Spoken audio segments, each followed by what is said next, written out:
Good morning. Welcome, everybody. Thanks for coming. Want to start off, offer condolences to the family and friends of Dikembe Mutombo.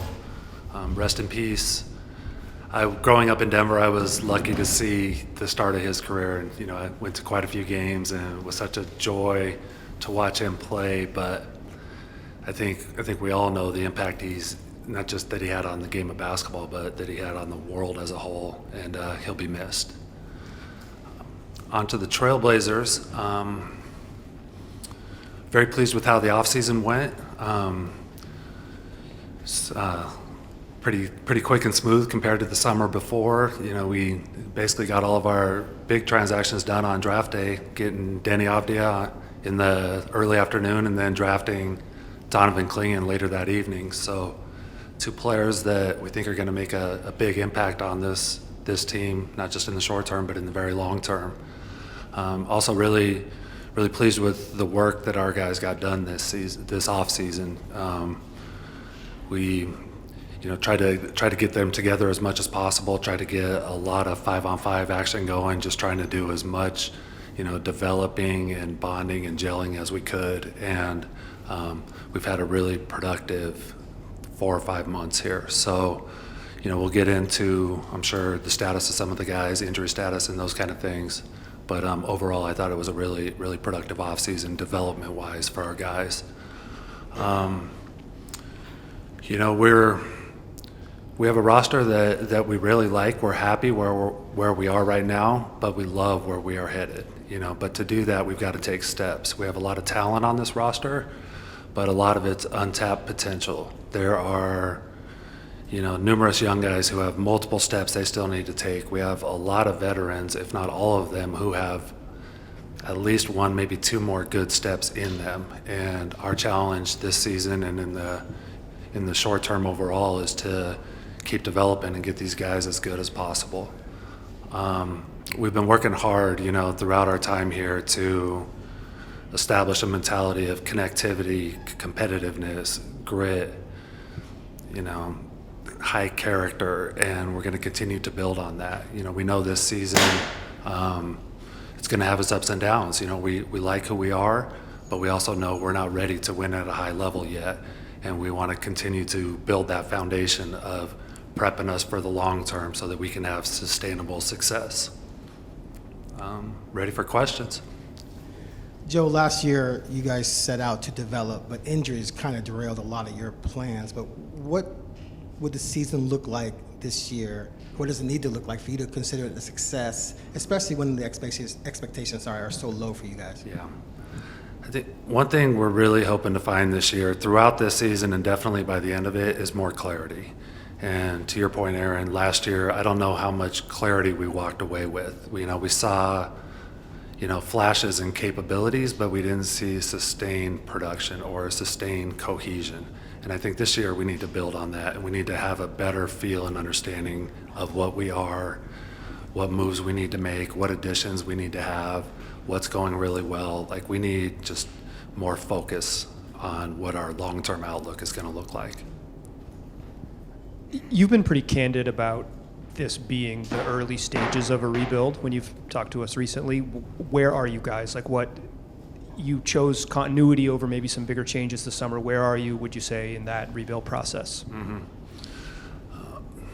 I would say we're still in the earlier stages, just because there's still so much left to prove with this group, and a lot of that's based on what your young guys are capable of and when they're going to be ready. We've heavily invested draft pick wise, the last 3 drafts was Shaden, Scoot, and now Donovan. Until those guys take steps and start playing winning basketball, we're not going to win at the level we need to. So part of it's up to them. When will you guys be ready? When will you take these next steps? And when can you really impact the game instead of just showing flashes or, having a good 5-game run? On that same note, why did you value continuity this summer? 13 guys back and Justin Minaya. Why was that the aim? Yeah. I think it's something the word connectivity you hear from us a lot, and it's something we believe in and value. It's that, as a group, in order to be your best, you need to be connected and you need to be on the same page and you need to gel. And part of our goal, this offseason and something we were happy about was there wasn't too much turnover.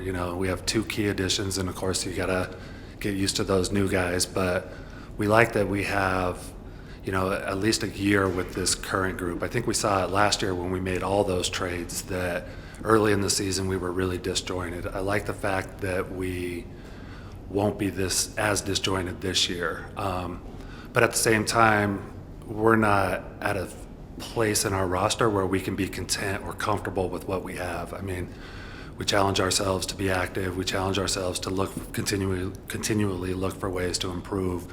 So we're trying to balance that a little bit. It's, yes, we value the connectivity and the cohesion and the veteran leadership, but we also need to figure out where are we headed long term. So just trying to balance that a little bit. Chauncey enters the final guaranteed year of his deal. How will you evaluate him when losing is pretty much expected? What does he need to do to prove to you that he deserves an extension? And will he be allowed to coach the team however he wants to pursue as many wins as possible, even though maybe losing is in the cards? Mm-hmm. Start with the second question first. Chauncey and I have a great relationship where, we talk a lot. We spend a lot of time together.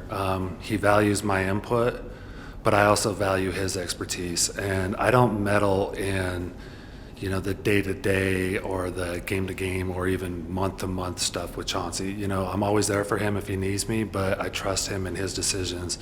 And, as far as style of play, rotations, how to open or close games, that's up to Chauncey. And if he needs any input, I'm there for him, but I'm going to let him do that. As far as how this year is going to go, it's a challenge for all of us, for Chauncey, for our players, for me. We all need to take steps. Last year for us, it was just so vague the way the season went and ended. There's just not much we can point to, as far as like saying, hey, this is what we are, and there's not much we can take away from because we know that all these circumstances led to us, not being very productive. So for this year, my challenge for Chauncey, my challenge for myself, and for our guys, take steps. If we're taking steps and we get that clarity I was talking about and become very conscious of what we are and where we're headed, I think that's going to be a successful year.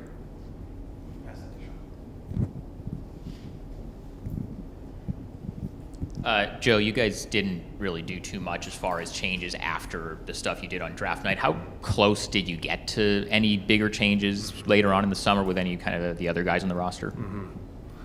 Like I said, we always try to be active, or definitely more active than most. So, we're constantly talking to teams and kicking ideas around and, looking for ways to get better. I mean, you hear from me, I think, a lot. We're not good enough yet. We need to get better. So, there were plenty of conversations, none that just became ultra substantive that got too close to getting done. So, we'll go into this season with that same mentality that, we have the luxury where we can be patient and we can wait for the right deals, but at the same time, we don't have, a sense of contentment with us. We want to keep getting better, and we want to go find other guys like Denny and Donovan and all these other additions that we've made over time. Joe, when you look at a season like this, how do you evaluate wins and losses? What are not even in the record book, but what's a successful season look like? What are the marks? What are the kind of measuring sticks that you look for in a season like this? Heavily focused on development, not just individual development, player to player, but team development. I think obviously in this league you got to have really good players in order to win at a high level. So, how are we developing our guys to get to those levels? But at the same time, how is our team developing? How are we developing, as a unit? Style of play, what are we establishing? What are we leaning on? What is our identity in that regard? So as we look at this team and, gauge how we're doing from month to month, we're going to be looking at that. Like, what steps are we taking to move forward? Kind of on that vein, what are your conversations been like with Scoot and Shaden specifically? What are your expectations for them, and what does a successful season for both of them look like? Yep.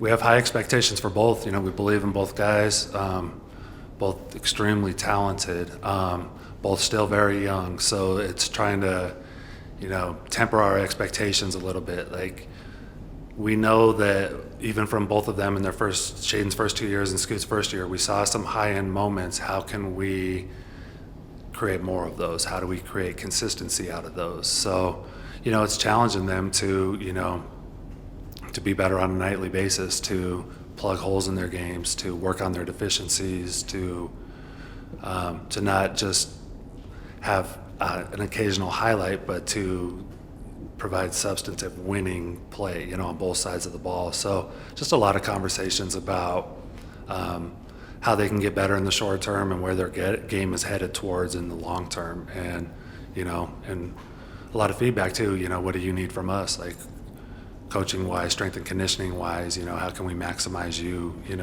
all aspects of your game, and off the court as well, working on that kind of stuff. So.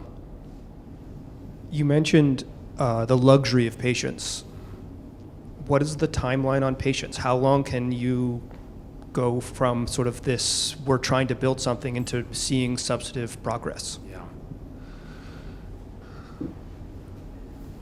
We would love to win as quickly as possible. I mean, who wouldn't in this league, right? But we're committed to doing it the right way. We don't want to skip major steps in order to lower our ceiling. So I think that's our discipline is, how committed to this rebuild can we be from a year-to-year basis, knowing that if we skip steps, we're likely not going to be quite as high level as we need to be, and trying to, again, balance that out. So I think it's something that, isn't necessarily always easy to go through, but the more patient we can be, the more intentional we can be. I think we continue to raise our ceiling by doing so. Now, that said, I mean, this is hard for us sometimes. Like winning 20 games like we did last year was not easy. Nobody enjoyed that. Nobody looks forward to that. Like we want to start taking steps, but we're also going to be smart about it. So you've got some veterans that are maybe not quite on the timeline of Shaden and Scoot. What is the likelihood that you might have a moves with some of those players, say at midseason? Mm-hmm. Time will tell. I want to just hit the ground running with these guys this year, so we'll see how things go throughout the season, and trade deadline's quite a ways away. But we're always going to be open-minded, like we're going to look at it deal by deal and evaluate these one at a time and decide if that's a good move for us or not. We have a plan. We know what we'd like our end result to be. Sometimes we don't control that, but it's just staying open-minded and nimble and just seeking out what's best for this team, not just in the short term, but the long term. Joe, is everybody good health-wise going into camp? Is everybody a full go? And specifically, how's Rob doing? Mm-hmm. Yeah, everybody is essentially good to go. The update on Rob is he's doing really well. He started playing 5-on-5 with us last 3 or so weeks. Not fully cleared yet as far as like without any restrictions or limitations, but definitely has been really active on the court and will be, his participation level in practices will continue to ramp up. We'll start tomorrow and maybe we'll hold him out of a few things here and there, but he's making really good progress. Otherwise, the roster is looking good health-wise. Few guys that are beat up a little bit, but nothing bad. And as far as I know, everybody's a go for tomorrow for practice. Thank you, Joe. Appreciate it. Thanks, everyone.